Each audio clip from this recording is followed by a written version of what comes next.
Hello বন্ধুরা, জনপ্রিয় superstar Dhallywood queen Apu Biswas জুটি বেঁধে সিনেমায় আগাচ্ছেন দেবের সঙ্গে। আপনারা সবাই জানেন এই করোনাকালেও দেব এবং অপু বিশ্বাস জুটি বেঁধে সিনেমা করবেন বলেই সিনেমায় সাইন করেছেন এবং শাপলা মিডিয়ার কর্ণধার সেলিম খান কিন্তু এই সিনেমাটি প্রযোজনা করছেন। যাই হোক বন্ধুরা, বাংলাদেশে যে দেব 10টি সিনেমা করবেন তার মধ্যে হয়তো আরো কয়েকটি সিনেমাতে অপু বিশ্বাসের সঙ্গেই তার সাইন করা হবে, কারণ অনেকদিন পর অপু বিশ্বাস সিনেমায় ফিরেছেন এবং আগের গ্ল্যামার, আগের সুন্দর, আগের সেই বিউটি কুইন অপু বিশ্বাস হিসেবেই।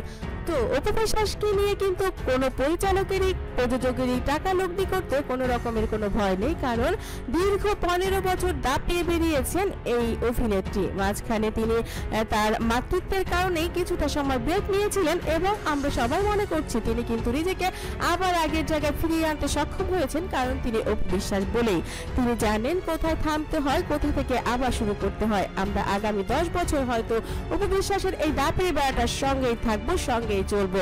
তো অপু বিশ্বাসকে অ্যাপ্রিসিয়েট করেছেন শাকিব খানও। আমরা দেখেছি তিনি বলেছেন যে অপু বিশ্বাস তার জায়গাটা ফিরে পেতে জানে এবং সে বারবার এভাবেই ব্যাক করে।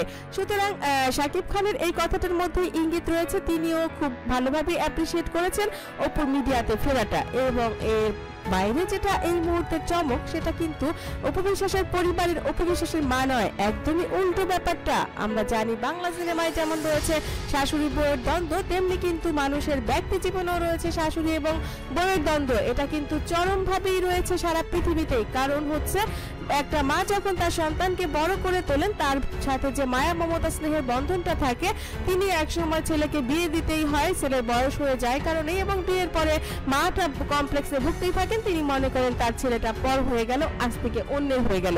আর এ কারণেই বৌমাকে যতই বৌমা মনে করুক না কেন, তার ভেতরে কমপ্লেক্স তাকে বুঝতে দেয় যে তার প্রতিদ্বন্দ্বী একজন এসেছে, যে তার ছেলের ভালোবাসা ভাগাভাগি করে নিয়ে গেছে এবং সেখানে তার জায়গাটা অর্ধেক হয়ে গেছে। আর সেই জেলাসি থেকেই কিন্তু বৌমাকে আসলে টিপিক্যাল শাশুড়িরা একদমই মেনে নিতে পারে না।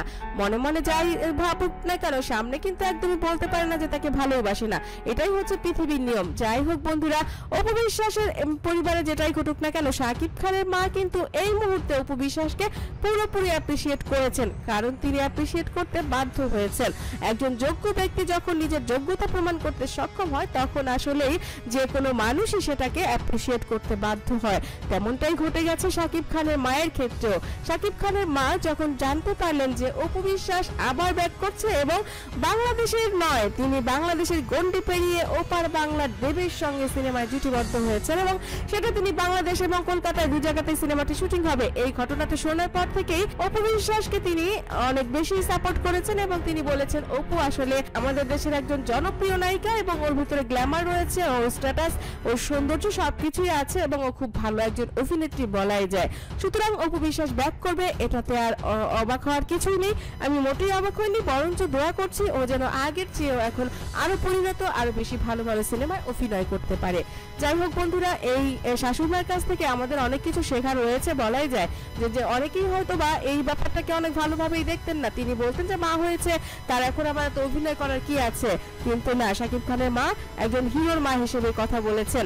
যাই হোক বন্ধুরা, আমার চ্যানেলটি যারা ইতিপূর্বে সাবস্ক্রাইব করেছেন তাদের অনেক ধন্যবাদ এবং এই ধরনের সব ভালো ভালো খবর আমার চ্যানেলে সবার আগে দেওয়া হয়, সেটা পাওয়ার জন্য সাবস্ক্রাইব করে বেল আইকনে ক্লিক করতে হবে। ভালো থাকবেন, ভালো রাখবেন সবাইকে। আর এই করোনাকালে কোনো কারণ ছাড়া একদমই ঘর থেকে বাইরে বের হবেন না। ধন্যবাদ।